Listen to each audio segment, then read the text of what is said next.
nagtatangkulang sa buhay ng binatang si Leondri Aguilar. Karir, palong-palo na siya. Kasikatan, kilala na rin siya dahil siya lang naman ang pinakabatang CEO ng bansa. Istrikto man sa paningin ng iba, pero mapagmahal siyang anak at kapatid. Mas lalo namang naging protective si Leon sa kapatid na si Agnes magmula noong namatay ang kanilang ina. Kuya, pupunta ka ba sa office now? Pugat na tanong sa kanya ni Agnes sa bigla itong magtungo sa veranda kung saan siya naroon. Yeah, pero mamaya pang 10 a.m. Why did you ask? Ayun! Saktong-sakto lang pala. Pwede mo ba ako ipag-drive papunta sa airport? Why? May lakad ka? At bakit hindi ko alam yan, ha? Kuya, calm down. Biglaan lang naman kasi. Tsaka, kagabi lang kami sinabihan. Alangan namang gisingin pa kita, no? Para lang ipaalam sa'yo na aalis kami today. Bakit? Saan bang punta mo? Well, yung isa kasi naming barkada, aalis na ng ibang bansa next month. Kaya ayun, nagpa-despedida party. Pero before the despedida, gusto niya muna makasama kaming lahat para magka-banding muna bago siya umalis. So, pupunta kayo ngayon sa province nila? Yes, kuya. Ilan kayo pupunta doon? May mga lalaki ba kayo kasama? Of course meron. Hindi naman kami all girls sa barkada. Hello? Pero don't worry, kuya. I'll be more careful. Mukha kasing alam ko nang sasabihin mo eh. Kaya sige na. Tara na, please. Now na ba talaga, Agnes? Kita mo nagkakape pa ako, oh. Binigla mo na nga ako dyan sa plano mong pag-alis. Minamadali mo pa ako. Akala mo tala papayag ako? What? Kuya naman. Look, nakapag-impake na ako, oh. Sabay pakita sa dalawang maliit at malaking maleta. Wow, ang dami ah. 1 taon ka ba doon? Kuya naman, syempre kailangan loaded ang bags for outfit of the day. You know naman na hindi nakukumpletong araw ko kapag hindi bonggang outfit ko. Kaya sige na, upusin mo na ng mabilis ang kape mo para go na tayo. Napailing at natatawa naman si Leon dahil sa kapatid. Istrikto siya at protective tito. Pero hindi niya naman magawang tanggihan ang mga kahilingan nito. Okay, pero you need to wait. I badly need a shower. What? Kuya, hindi na. Mabango ka na. Kahit nga hindi ka naamuyin, ay mabango na ang looks mo eh. Malilate na ako. My friends are on their way to the airport na. Baka hindi ko na maabot ang eroplano kapag magsha-shower ka pa. Alam ko. Makakatikim ka na talaga ng palo for me. Sige na, I'll be back. Ay. Gigil na wika nito at pumasok na sa loob. Ilang minuto pa ang lumipas ay gumayak na nga sila papuntang airport. Ngunit habang niya sa biyahe ay pansin ni Leon na para bang hindi komportable ang kapatid niya, kaya doon na ito nagtanong. Are you okay? May nakalimutan ka ba sa bahay? Pwede pa naman natin balikan. Kuya, ihinto mo nga muna ang car. Why? Basta, ihinto mo. Sinunod naman agad yon na binata at doon na bahagyang itinaas ni Agnes ang kanyang katawan upang patignan ang likuran ng kanyang white jeans. Kuya, may tagus ba? Ah, gosh, Agnes. Oo, meron. Malaki ba? Oo. Bakit ka naman kasi nag-white jeans eh? Alam mo naman palang tatagusan ka. Oh my, this can't be. Malapit na ba tayo sa store, kuya? Why? Bibili ako ng pads. Wait, don't tell me. Wala kang dalang pads. Sa laki ng maleta mo, talagang hindi mo naisipang maglagay ng pads? Ah, my goodness, Agnes. Bumalik na lang muna tayo sa bahay para makapagbihis ka. No! Malilate na tayo. May pads naman ako sa bag. Nakalimutan ko lang talaga ang pads ko. Maghanap na lang muna tayo ng malapit na store para makabili ako ng pads. Please! At wala na nga nagawa pa si Leon kundi ang maghanap ng pinakamalapit na store para matapos na ang lahat. Nang makahanap naman ay hininto niya agad ang kotse sa tapat nito at doon muling nagsalita. We're here. Make it quick, Agnes. At anong oras na?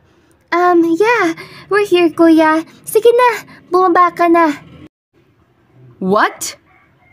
Alangan naman akong pagbilhan mo sa loob, right? May tagos nga ako, di ba? Tsaka visible na visible pa, since white ang jeans sa suot ko. Are you kidding me, Agnes? Ako ang pabibilhan mo ng freaking diapers mo sa loob? Seriously? Hindi makapaniwalang buluwas sila yon. You don't have a choice, kuya. Gusto mo bang pagtinginan ako sa loob dahil sa tagos ko? Darn! Pati ba problema mong yan? Ipapasa mo sa akin? Hell no! Please, kuya. I just can't do it now. I really need your help this time. Pagmamakaawa naman ni Agnes. Kahit nag-aalinlangan man ay wala na ring nagawa pa si Leon kundi ang lumabas para ibili ang kapatid ng pads. Kung magmamatigas pa siya ay tiyak kakainin na naman ang oras niya, baka hindi na niya maabutan ang new investor sa kumpanya. Padabog na isinarado ng bintana ang pintuan ng kanyang kotse at lakas loob na pumasok sa store. Nahihiya man dahil babae ang nasa counter pero huminga na lamang siya ng malalim. Good morning. May I ask kung may Panimula niya na hindi na natuloy nang humarap na ang babaeng nasa counter. Hindi maintindihan ni Leon pero para bang sa isang tingin ng dalaga ay nahulog na siya. Sobrang ganda nito at napaka-inosente ng muka. Sabayan pa ng nakakaakit itong ngiti na para bang mas lalo siyang hinihila pa ilalim. Good morning, sir. How may I help you? Ngiti ng babae na siyang nagpabalik sa ulirat ni Leon. At dahil nga doon mas lalo tuloy siyang nag-aalinlangan kung sasabihin niya ba dito ang totoong pakay niya. Sir, sambit pa muli ng dalaga. Actually, I just wanna ask kung may diapers pa kayo dito? Oh, yes sir. Ano pong size? Small. I mean, extra small. Micro size. Utal-utal niya sabi na para bang nawawala na sa sarili. Natawa naman ang dalaga at muling nagsalita. I'm sorry sir, pero wala pong micro-size na diapers. Ilang taon po bang anak ninyo? Anak? No. Wala akong anak.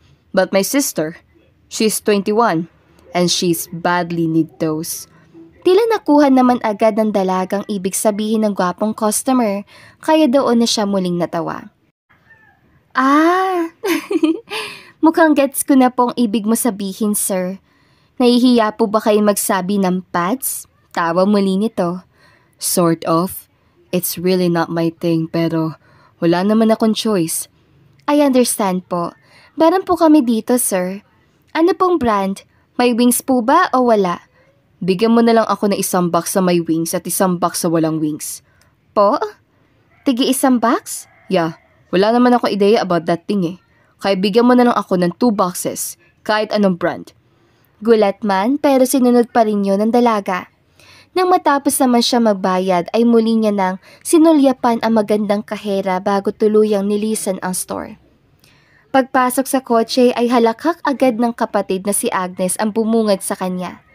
Naiinis man siya pero ipinagpapasalamat pa rin niyang inutusan siya nito dahil nakilala niya ang magandang dilag sa loob. Kaya naman magmula noon, lagi nang dinadaanan ni Leon ang store. Noong una, pasimple lamang siyang naghihintay sa labas hanggang sa mag-out na ang dalaga. Pero kalauna ay muli niya nilakasan ang kanyang loob at pumasok na. Ang totoo, wala naman talaga siyang bibilhin sa loob. Gusto niya lang makita muli ang magandang kahera, kaya kahit wala siyang kailangan, ay bumibili na lamang siya. Good morning. Paki-sum up. Panimula niya. Titig naman ang dalaga sa kanya na para bang ini-examine kung saan niya ito nakita. Nagkita na po ba tayo, sir? Yes. Ako yung pumunta dito last week at nagtanong ng diapers instead of pads for my sister. Natatawa niya saad. Yes! Naalala ko na. Sinasabi ko na nga ba eh. Nakita na kita. By the way, ang total cost po ay 143, sir. Oh, okay. Nag-i-scan ba kayo ng cards? Yes, sir. Pero pag ganitong maliit na bills, mas prefer po namin ng cash. Cash na lang po, sir. Okay then. Here. Sabay abot sa 500 pesos. Na maibigay naman ng dalagang kanya sukli, ay doon na siya lumabas. Pagpasok sa kotse ay nasapupa niya ang sariling ulo. Dahil imbes na goal niyang malaman kung ano ang pangalan ng magandang kahera, hindi niya nagawa. Bukod pa doon, ang nabili niya sa loob ay hindi niya naman kailangan, kaya ibinigay niya na lamang ito sa taong nasa lansangan. Ngunit dahil wala sa diksyonaryo ni Leon ang sumuko, ay muli siya nagpakita sa store. Ang resibo naman na nakuha niya mula doon noong isang araw ay dinala niya para may basihan siya kung ano na naman ang bibilhin na magiging 143 pa rin ang total cost. Hanggang sa nagtuloy-tuloy na ngayon at tila ba nahalata na ng dalagang kahera na halos araw-araw ay pare-parehong mga products pa rin ang binibili nito. Kaya pag alis itong muli ay doon na tila nag-iba ang kanyang mood. Bex, anong tingin mo sa lalaking yun? Tanong niya sa kaibigang si Rebecca na nooy nakaupo lamang sa gilid. Sino? Yung regular customer mo na parehas ang binibili araw-araw? Oo, siya nga. Anong tingin mo sa kanya? Gwapo. Perfect naman, girl. Ano ka ba? Hindi ang ibig ko sabihin. I mean, ano bang tingin mo sa kanya? Trip niya ba talaga ang bumili araw-araw dito? At ganoon pa rin ng mga products? Baka naman, ikaw ang trip niya. Ano? Nahalata ko kasi na parang gusto ka niya. Baka yung mga binibili niya, hindi niya naman talaga kailangan personally. Baka way niya lang yun para makilala at makita ka. Pero, he didn't even ask for my name. Baka naghahanap pa ng right timing, girl. Eto naman ang excited. Ikaw naman kasi ang lapad-lapad ang ngiti mo sa kanya. Baka na-fall. Siyempre, customer yun, no? Pero sige, simula ngayon, hindi ko na siya ngingitian. Tinatoon naman ni Faye ang kanyang sinabi dahil na muling bumalik sa store si Leon ay hindi na siya nagbitaw ng isang matamis na ngiti dito. 143 po, sir. Cold niya sabi na hindi man lang tinignan sa mata ang customer. Magkano? 143, sir. 143 din. Here, hagas sa muli. Ngiti nito bago umalis. Mas lalo namang nainis ang dalaga dahil nakuha pa talaga siyang ngitian ni Leon. Ay, nakakainis! Itatanong niya pa talaga sa akin ang babayaran niya. Nasa harapan niya na nga. Gigil na usal ni Faye. Ikaw naman ang manhid mo. Tila kinikilig pang wika ni Rebecca. Ano? Anong manhid pinagsasabi mo? Ang ganda-ganda mo nga, pero slow ka naman. Hay nako girl, hindi mo ba na-gets? Laging 143 ang bill niya dahil gusto niyang sabihin sa'yo na 143. Meaning, I love you. Nalaki naman ang dalawang mata ni Faye dahil sa narinig. Saglit pa siyang napaisip at doon napagtanto niyang baka nga yun ang ibig sabihin ng customer. Natahimik ka dyan Don't tell me. Nag-iisip ka pa. I told you, gusto ka ng guy na yon. Gusto niya ako? At talagang idadaan niya pa sa logic ang gusto niya sabihin? It's a no for me. Kahit gaano pa ka siya gwapo, ekis na ekis pa rin. Isa pa, wala pa sa isip ko ang magpaligaw at pumasok sa isang komplikadong relasyon. Tignan mo nga yun, mayaman. I'm sure lahat ng gusto nun nakukuha niya agad. But not for me. Aba, sure ka dyan, girl Baka mabusog ka sa sarili mong salita. Bex, kailan pa ba ako nagpaligaw? Ayoko madumihan ang pagiging NBSB ko, kaya no thanks. Ang totoo, wala naman talagang personal na karanasan si Faye sa failure relationship. Dahil masaya ang pamilyang pinagmulan niya at maswerte siya sa kanyang mga magulang. Natatakotan talaga siya na matulad sa mga nakikita niya sa telebisyon na inaabuso ng mga lalaki ang sarili nilang mga asawa. At yon ang kinatatakutan niya. Sa pagdaan ng mga araw ay parte na ng routine ng dalaga na mag-expect sa muling pagbalik ni Leon sa store. Pero straight 3 araw na hindi ito nagpapakita doon. Inaamin niyang naiinis na siya sa presensya nito, pero hindi niya naman aakalain na mamimiss niya pala ang pagkawala nito. Ahem! Mukhang may hinihintay kaya tang customer dyan, girl ah. Hirit pa ni Rebecca. Lahat tayo dito naghihintay ng customer, Bex, para makabenta. Ano bang pinagsasabi mo? Asus! Deny ka pa dyan. Alam mong hindi ang ibig ko sabihin, right? Alam mo na ang tinutukoy ko ay walang iba kundi si Mr. Pogi. Ano naman ngayon? Isa pa, bakit ko naman siya hihintayin? Nagpapasalamat nga ako dahil wala siya for the past 3 days. Talaga ba? Patingin nga ng mukha ng masaya, girl. Bex, ano ba? Sige na. Mag-out na ako. Mamaya ka pa ba? Oo, later pa. Hinihintay ko pa ang jowa ko. Mauna ka na. Make sure na nakasara ang lahat ng pwedeng isara ha. Mauuna na ako at medyo gumagabi na rin. Sabay ligpit sa mga gamit. Nang matapos ay muli siya nagpaalam sa kaibigan at umalis na. At dahil hindi naman ganoon kalayo ang store papunta sa bahay nila, nilakad lamang yun ni Faye. Ngunit habang nasa gitna ng paglalakad ay pansin niyang may kotseng kanina pa sunod na sunod sa kanya. Kaya naman pasikreto siyang umupo at kumuha ng maliit na bato at itinago sa kanyang bulsa. Ang akala niya titigil na ito sa kakasunod pero ramdam ng dalaga na nasa likuran niya pa rin ito. Kaya doon niya siya humarap at agad hinagis sa kotse nito ang bato dahilan upang mabasag ang harapang salamin ng kotse. Ang nakaupong si Leon naman ganoon na lamang ang panlalaki ng 2 mata dahil sa bigla ang paghagis si Faye ng bato. Mabuti na lamang at hindi siya natamaan nun, pati na maliit na bubog. Sino ka? Lumabas ka dyan kundi sisirain ko talaga tong kotse mo! Rinig niya sigaw ng dalaga. Bumalik naman agad siya sa ulirat at doon na bumaba. Grabe ka naman. Sana malaking bato na lang ang hinagis mo. Nahiya ka pa sa damage Ikaw? Ikaw na naman? Akala ko ba isa ka lang weird customer ha? Stalker ka na din ngayon? Ano bang kailangan mo? May sakit ka ba sa utak ha, mister? What? Excuse me. I'm doing well. At wala akong sakit maski sa utak. Yun naman pala Ano ba tong ginagawa mo? Kung mahilig lang ako sa kape at may sakit sa puso, malamang inatake na ako ngayon. I'm sorry. Gusto ko lang naman kasi makipagkilala Ngayon pa? Ilang araw ka na bang pabalik-balik sa store? Kung gusto mo lang naman pala makipagkilala, bakit kailangan mo pa akong takutin? Are you mad at me? Obvious ba?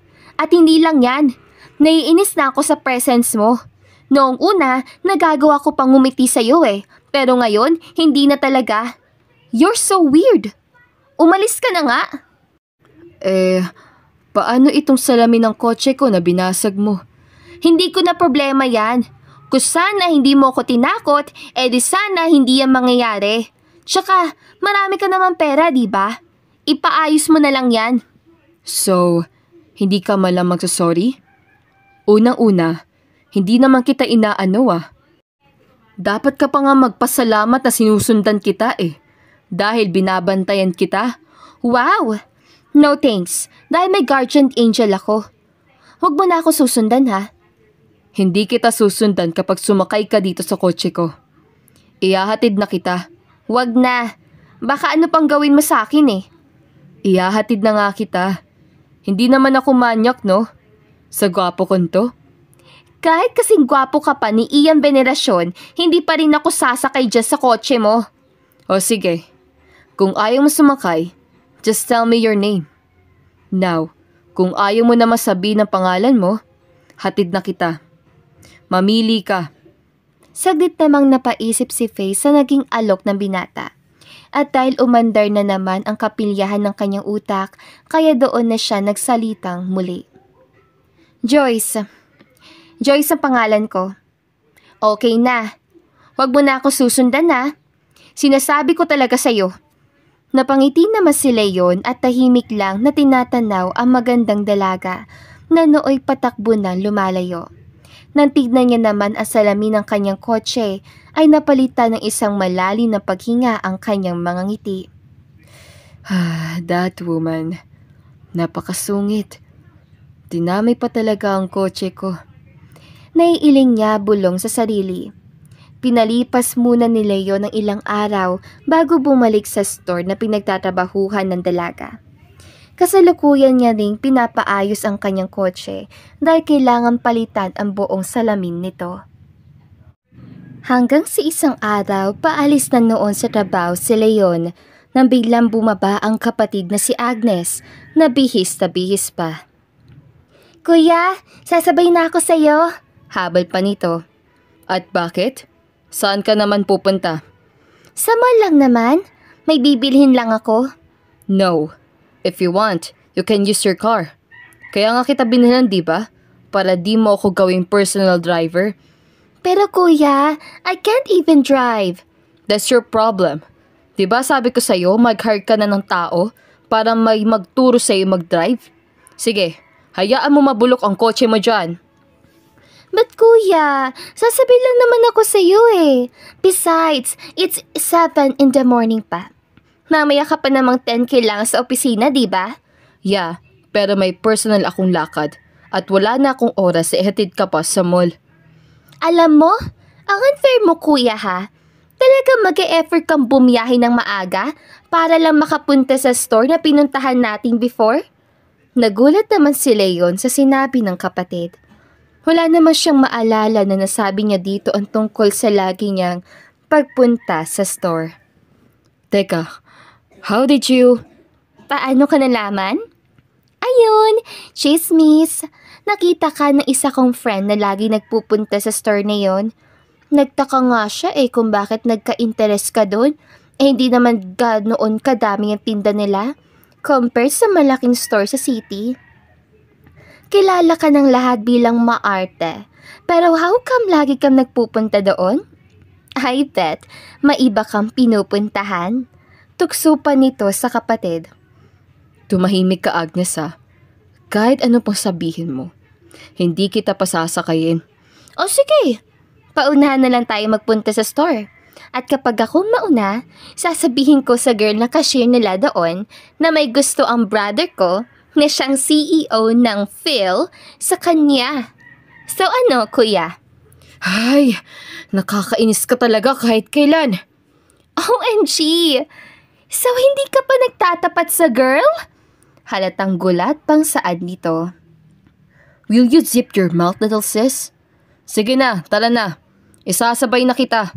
Huwag mo lang pangunahan ng diskarte ko. Gets? Oh my gosh, kuya.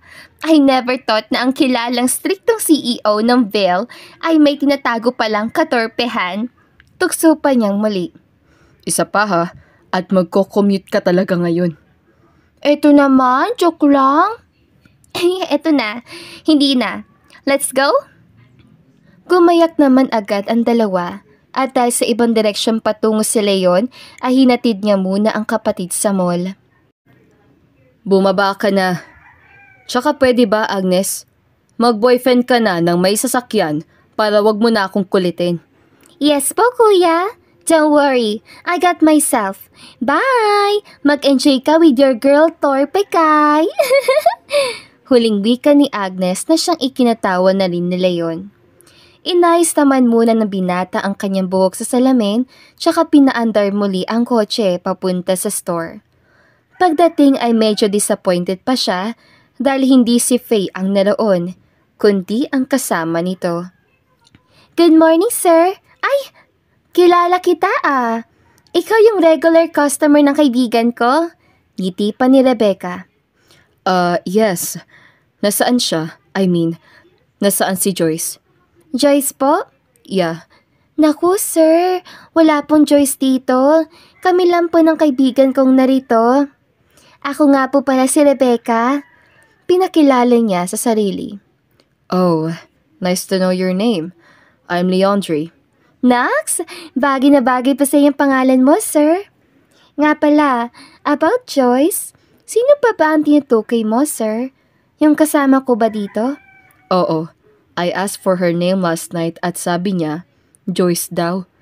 Doon na nga natawa si Rebecca dahil alam nitong pakana lamang yun ng kaibigan. Naku, maloko po talaga yun, sir. Ang tawag po sa nangyari sa'yo, name scam. Name scam? Opo, na-name scam po kayo ng kaibigan ko dahil hindi naman po talaga Joyce ang pangalan niya kundi Faye po. What? So, nagsinungaling lang pala siya para hindi siya makasakay sa kotse ko? Naku sir, kung ano man po nangyari, I'm sure tawang-tawa po yun. Anyway, wala po siya ngayon. Hanggang next week po. May personal reason daw siya. Hindi ko na lang tinanong. Alam mo ba kung saan siya nakatira? Yes po sir. Teka po at ililista ko. Matapos maibigay ni Rebecca ang dress ng kaibigan, ay umalis na din agad si Leon. Medyo natatawa pa siya na naiinis dahil hindi niya lubos maisip na may isahan siya ng dalaga. Pagdating sa address ay bumaba naman agad siya ng kotse. Nagtanong-tanong pa siya sa mga taong naroon hanggang sa makita niya na nga ang bahay nito. Dali-dali siya naglakad papunta doon at nabigla pa nang malamang nagkakagulo pala doon. Nang tignan niya, una niya nakita ang mga gamit na nasa labas na ng bahay. May babae ring nagsisigaw at isang lalaking lumuluhod. Jaya, parang awa mo na Hindi ko naman talaga kilalang babaeng yon. Rinig niyang wika ng lalaking lumuluhod. Anong hindi kilala? Kumandong sa'yo pero hindi mo kilala? Wag mo ko niloloko, Cardo Mag-uuntukin ko pa kayong dalawa Wika rin ng babaeng nangangalan Jaya na paray pa rin ang pagtapon ng mga damit sa labas. Wag mo nang itapon ang mga gamit ko, mahal. Maniwala ka naman sa akin, Mahal mong mukha mo. Umalis ka ngayon di sa harap ko. Mahal naman, hindi ko nga kilala yon. Saan na ako titira nito? Di doon ka makitira sa babae mo. Sana naisip mo yan noon bago ka ng babaeng hayop ka. Tila napansin naman ng babaeng nangangalan Jaya ang presensya ni Leon. Kaya doon na ito na mewang at nagsalita. Sino ka? Anong pakay mo? Sorry to interrupt you po Pero, dito po ba nakatira si Faye? Si Faye? Oo, kapatid ko siya. Anong kailangan mo sa kanya? Ngunit hindi pa man nakakasagot si Leon, ay nagpakita na si Faye. Ano na ate? Ilalabas ko na rin bang iba pa yung gamit sa taas? Wika pa nito. Ako nang bahala dito. Harapin mo muna ang bisita mo. Bisita? Doon na nga nanlaki ang dalawang mata ng dalaga nang mabaling ang kanyang tingin sa lalaking nasa gate. Sa taranta ay dali-dali siyang lumapit dito. Ikaw?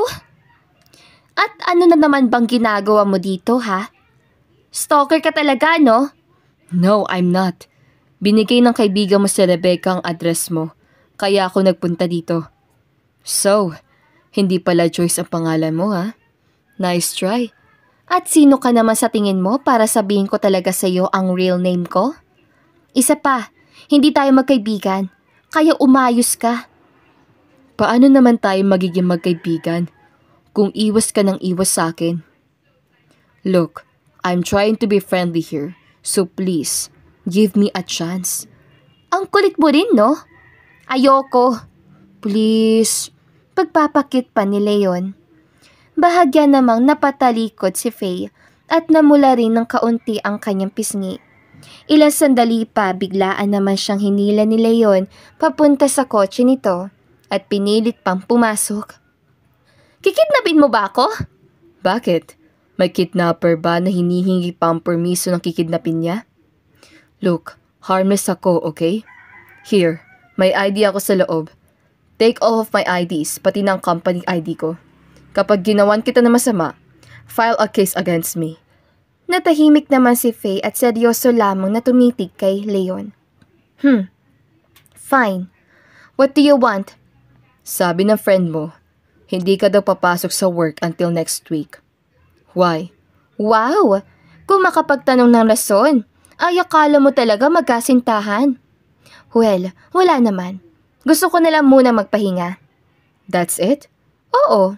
Bakit? Namiss mo ba ang pag-aanay mo sa akin sa store? Bakit? Inaano ba kita? Bumibili lang naman ako doon ha. Yeah, pero araw-araw, same products ang binibili mo? Ano bang trip mo ha? Para always 143 ang mabayaran ko. 143 it means I love you. Hindi mo ba talaga gets yun? Nang mga sandaling yun ay tila ba umurong ang dila ni Faye. Totoo nga ang sinabi sa kanya ng kaibigang si Rebecca. Iyon ang ibig na iparating ni Leon. Anong I love you? Bababa na nga ako dito at pinagpapawisan na ako sa mga pinagsasabi mo. I mean it. I'm in love with you. Inaamin ko. Maski ako nawiwirduhan sa nangyayari sa akin. Pero hindi ko na ito matatakasan eh. Binihag mo na ang puso ko. Isa akong kilalang estriktong CEO. Pero I guess, my sister's right. Pagdating sa'yo, natotorpe ako. Sorry, pero hindi akong babaeng para sa'yo. Paano mo naman nasabi yan? Kasi nga hindi pa ako handa sa isang relasyon. Ang dami ko pang plano sa buhay.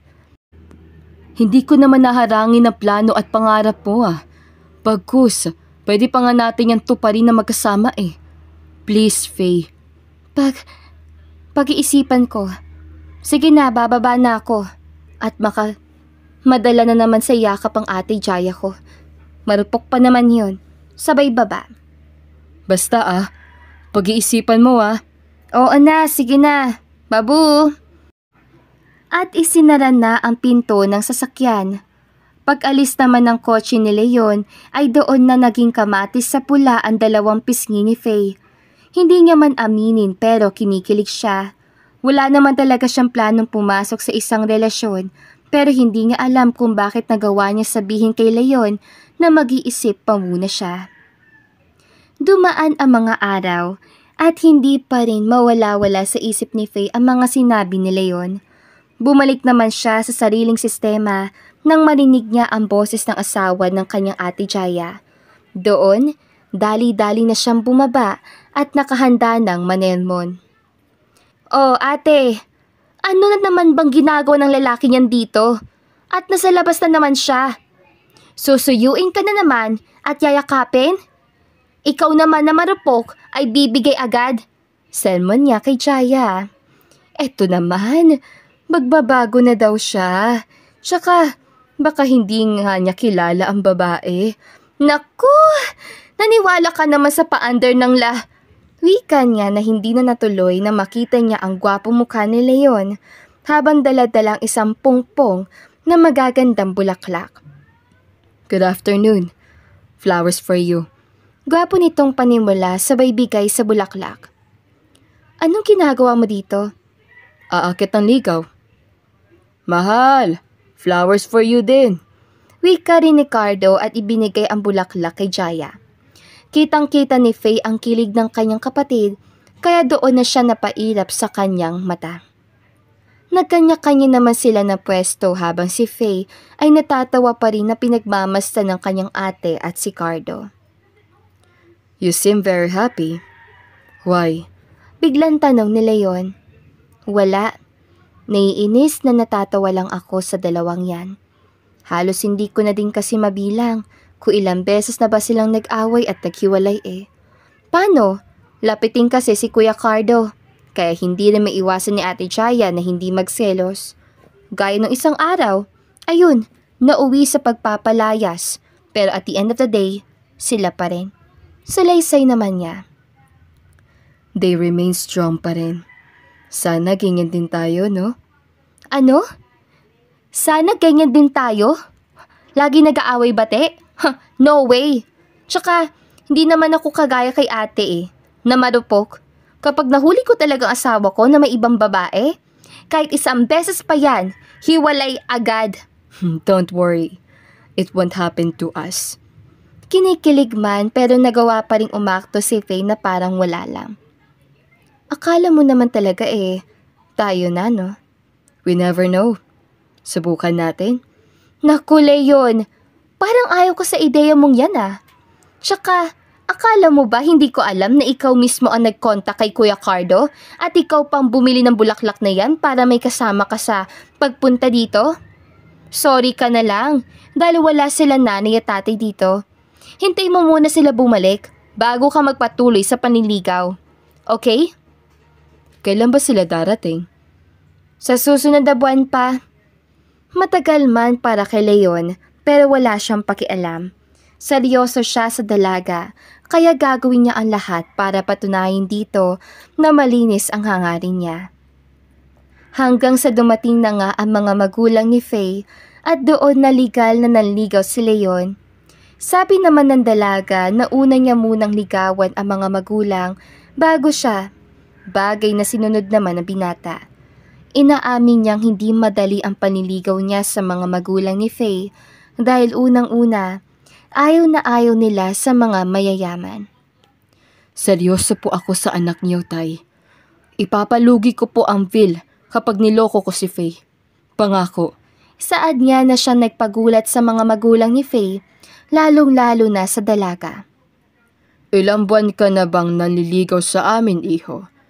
Nararamdaman ko mabait ka, pero natatakot lang ako na masaktan ng anak namin. I won't hurt her po. I swear. Nagkatinginan pa ang dalawang matanda bago magbalik ng tingin kay Leon tsaka ngumiti. O sige, pumapayag na kami. Pero desisyon pa rin ni Faye ang mananaig.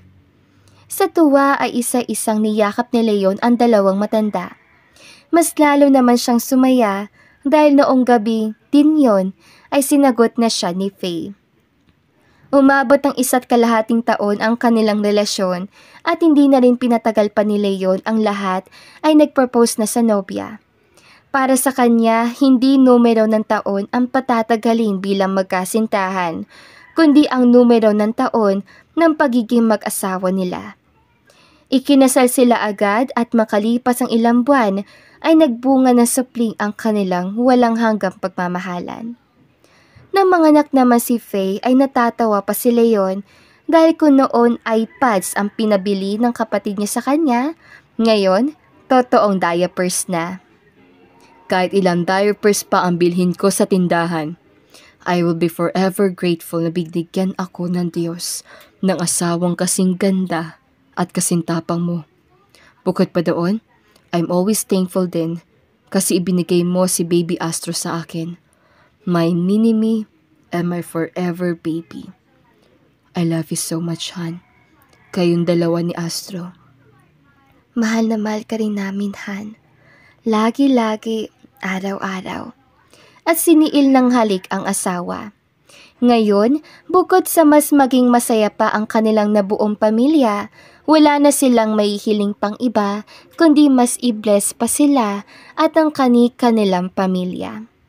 At dito na nga po nagtatapos sa magandang istoryang ito. Don't forget to like, share, and subscribe. Hanggang sa muli, paalam!